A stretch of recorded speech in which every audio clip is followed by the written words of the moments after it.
माजी मुख्य निवडणूक आयुक्त एस.वाय. कुरेशींशी संवाद साधलेला आहे प्रशांत कदमनं. आपण पाहूया. नमस्कार, मी प्रशांत कदम. एबीपी माझाच्या या विशेष व्हिडिओमध्ये तुम्हा सगळ्यांचं स्वागत.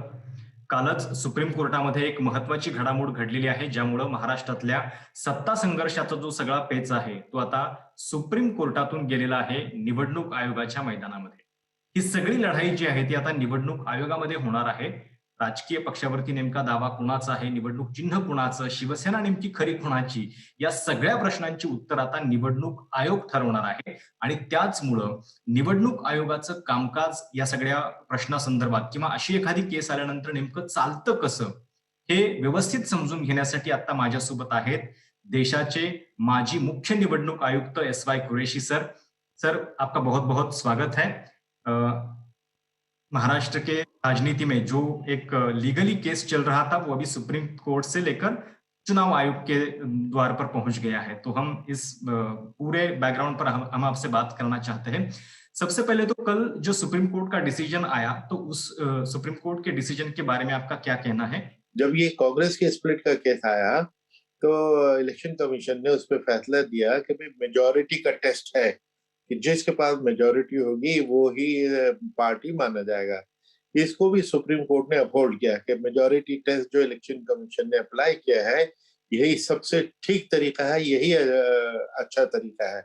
और उसके बाद से बीसियों केस आ लिए, पार्टी स्प्लिट होती रहती है जगह जगह और अदालतों में भी भेज जाते हैं और हर बार अदालत ने उस सुप्रीम कोर्ट के ओरिजिनल फैसले को बरकरार रखते हुए कि भाई तो सुप्रीम कोर्ट का फैसला तो लॉ ऑफ द लैंड हो जाता है कि मेजोरिटी का जो टेस्ट अप्लाई करती है इलेक्शन कमीशन वही तरीका ठीक है, उसी के मुताबिक इलेक्शन कमीशन भी हमेशा काम करते रहिए.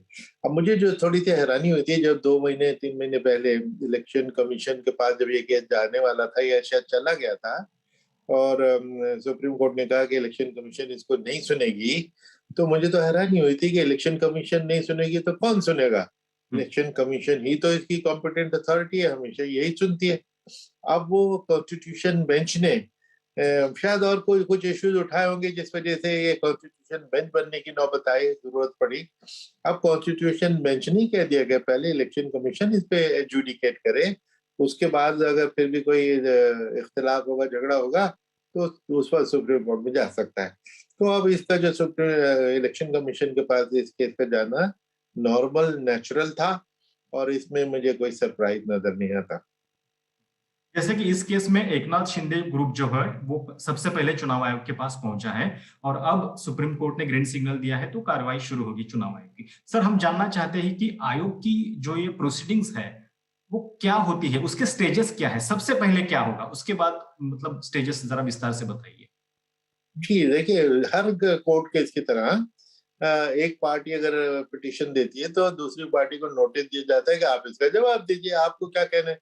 तो सबसे पहले तो अब इलेक्शन कमीशन दूसरी पार्टी को एक नोटिस देगी कि हमारे पास ये कंप्लेंट आई है, आपको क्या कहना है, आओ जवाब दीजिए. और दोनों जब पार्टियों के जवाब आ जाएंगे तो फिर उसको इलेक्शन कमीशन एग्जामिन करेगी और इनएविटेबली दोनों को हियरिंग देगी. इनएविटेबली दोनों की तरफ से बड़े बड़े वकील पेश होंगे और वो कानून और पेश करेंगे, कोर्ट की जजमेंट पेश करेंगे, अपने अपने तथ्य पेश करेंगे. उस बेसिस पे इलेक्शन कमीशन इस पर फिर गौर करेगी. इलेक्शन कमीशन क्या देखती है, जो मैंने जैसे पहले बताया कि मेजोरिटी का प्रिंसिपल जो सुप्रीम कोर्ट ने बार बार उसको कहा है कि यही प्रिंसिपल चलेगा, तो वो देखती है कि किस पार्टी के पास मेजोरिटी है. और मेजोरिटी भी 2 लेवल पे देखी जाती है कि एक तो एमपी कितने हैं, एमएलए कितने हैं, और इलेक्टेड रिप्रेजेंटेटिव अगर वो म्यूनिसिपल कमेटी भी है वो भी उसके भी तो वो चुनाव होते हैं ना, तो वो कौन से किसकी तरफ ज्यादा है ये देखें. दूसरी तरफ ऑर्गेनाइजेशन जो होती है, जो पार्टी ऑर्गेनाइजेशन, उसमें भी मेंबरशिप होती है, उसमें हायरार्की होती है, उसमें मेजोरिटी किसकी है, ये दोनों चीजें देखी जाती हैं. और एक और चीज मैं क्लियर कर दूं, जैसे कि सुप्रीम कोर्ट ने क्लियर कर दिया था शुरू में ही कि ये केस ऐसे किसी प्रॉपर्टी का केस नहीं है कि दो भाइयों में लड़ाई हो गई, कोर्ट में चला गया और कोर्ट ने आधा आधा बांट दिया. ये नहीं होता, आधा आधा पार्टी नहीं बैठा करती.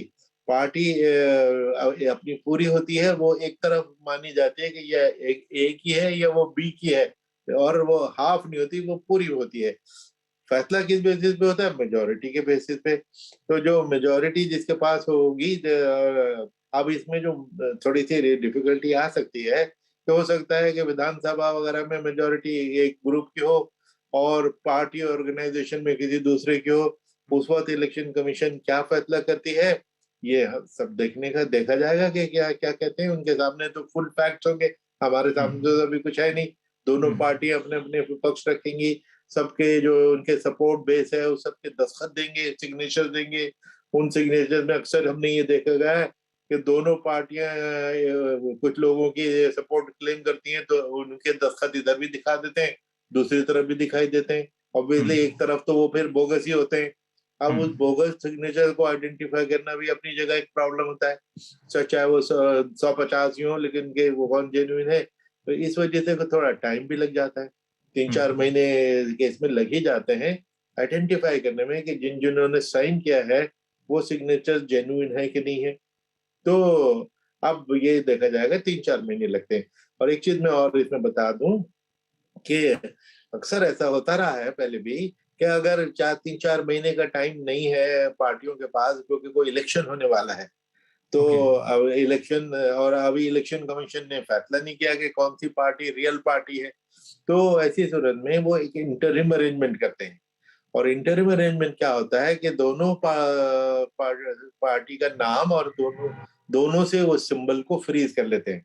कोई अच्छा, भी पार्टी उस पार्टी का नाम अपना यूज नहीं कर सकती, ओ, और उसको एक टेम्परेरी नेम इलेक्शन कमीशन दे देती है, जैसे party A and party B, symbol A and symbol B, कि भाई आप ओके, टेम्परेरी इस पे इलेक्शन लड़ लो। जब हम फैसला करेंगे कि तुम कौन रियल पार्टी है, उसके बाद फैसला होता रहेगा। लेकिन अभी चूंकि टाइम नहीं है, अब इलेक्शन कमीशन को आप फोर्स तो नहीं कर सकते कि ये इलेक्शन होने वाला है अगले महीने, हाँ अभी हाँ तो हाँ। फैसला। सर, आपने जो ये रूल ऑफ मेजोरिटी बताया, तो उसमें लेजिस्लेटिव पार्टी में मेजोरिटी और ऑर्गेनाइजेशनल पार्टी में मेजोरिटी, इन दोनों का इक्वल वेटेज है? मतलब अगर किसी का लेजिस्लेटिव पार्टी में ज्यादा मेजोरिटी है तो उसको कोई एडवांटेज होता है, या दोनों का मतलब कैसे काउंट होता है? नहीं नहीं, मेरे ख्याल से तो इक्वल वेटेज ये, क्योंकि उसका वेटेज कौन डिटरमिन करेगा कि भाई एमएलए की कीमत इतनी, एमपी की इतनी, और ऑर्गेनाइजिंग जनरल सेक्रेटरी की उतनी है, तो नहीं सकता। बेसिकली हेड काउंट है, तो और अच्छा, उन सबकी इक्वल वैल्यू है। ओके। और कितनी मतलब अगर पिछले केसेस हम देखें जो हिस्ट्री में हुए हैं, उस केसेस का अगर आकलन करें, तो मिनिमम कितने दिन में ये फैसला हो जाता है? कोई केस आपको अगर याद हो तो मतलब कैसे जी होता जी, देखिए जी मैंने बताया कि नॉर्मली 3-4-5 महीने है? तो अच्छा, नॉर्मल लग जाते हैं, जहां पे ये सिग्नेचर में हमको डाउट हो जाए कि ये सिग्नेचर, क्योंकि अगर कुछ लोगों का नाम दोनों तरफ दोनों पार्टी ने दे दिया, दोनों पक्षों ने दे दिया, तो ऑब्वियसली एक सच बोल रहा है, एक झूठ बोल रहा है, तो वो सच और झूठ को पहचानने में टाइम लग जाता है। अब वो एक केस, लेकिन जैसे समाजवादी पार्टी का स्प्लिट हुई थी, वो बहुत जल्दी फैसला आ गया था। और वो क्यों आ गया था कि दूसरी पार्टी ने कंटेस्ट ही नहीं किया, वो तो हाँ, बिल्कुल ही इन ए वे एक्स पार्टी हो गया, उन्होंने कोई सबूत नहीं दिया, कोई बातें नहीं की, उन्होंने तो कहा नहीं हमारे तो कोई स्प्लिट ही नहीं हुई है। तो जब इसलिए foreign election commission and Akhilesh के फेवर में फैसला कर दिया था। अच्छा। सर, इस पूरे कार्रवाई के प्रोसीडिंग्स के बारे में हम थोड़ा जानना चाहते हैं, मतलब उसकी एडमिनिस्ट्रेटिव बातें। क्या मतलब ये पूरे कोर्टरूम की तरह हियरिंग होता है? मतलब चुनाव आयोग जो है वो जज की तरह बैठते हैं, फिर दोनों साइड जो है वो उनके सामने आर्ग्यूमेंट्स करती है, कैसे होता है वो? जी जी, नहीं बिल्कुल आपने ठीक सवाल किया। ये क्वाजाई जुडिशियल प्रोसीडिंग ही कहलाती हैं, यानी सेमी जुडिशियल। और बिल्कुल जुडिशियल प्रोसेस होता है। हमारे इलेक्शन कमीशन में एक बहुत बड़ा कोर्ट रूम है, पूरी अच्छा, अदालत है, उसी शक्ल सूरत की वो उसी है, उस अदालत लगती है। और उसमें दोनों पक्ष के वकील पेश होते हैं, और इन किस्म के केसेस चूंकि ये बड़े इंपॉर्टेंट होते हैं पॉलिटिकल पार्टीज के लिए, तो अपने अच्छे से अच्छे वकील, बड़े से बड़े वकील उसमें उनको वो खड़ा करते हैं, वो अपनी आर्गुमेंट करते हैं जो कई कई दिन तक चल जाती है। सर, महाराष्ट्र के इस केस को आप भी देख रहे होंगे, आप तक भी बातें पहुंचती होंगी, तो आपका एनालिसिस क्या है इस पूरे केस में? जो है कितना टाइम लग सकता है, कितना जी पेचीदा? मैंने बताया क्योंकि ये जरा कंटेस्टेड जरा ज्यादा ही है। और इसमें दोनों लेवल पे नॉर्मली तो ये देखा गया कि एमपी एमएलए अगर बढ़कर क्लियर होते हैं तो ऑर्गेनाइजेशन को देखने की भी नौबत नहीं आती। लेकिन चूंकि बहुत ज्यादा कंटेस्टेड है, 5-6 महीने तो इसके लगना की काफी पॉसिबिलिटी है। सर, बहुत बहुत शुक्रिया आमचे बातचीत करने के लिए.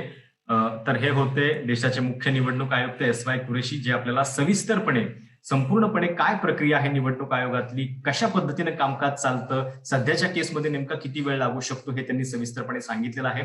आशा आहे की तुमच्या मनातली जी सगळी प्रश्नांची उत्तर आहेत ती या मुलाखतीमधून मिळाली असतील. धन्यवाद. एबीपी माझा, उघडा डोळे बघा नीट.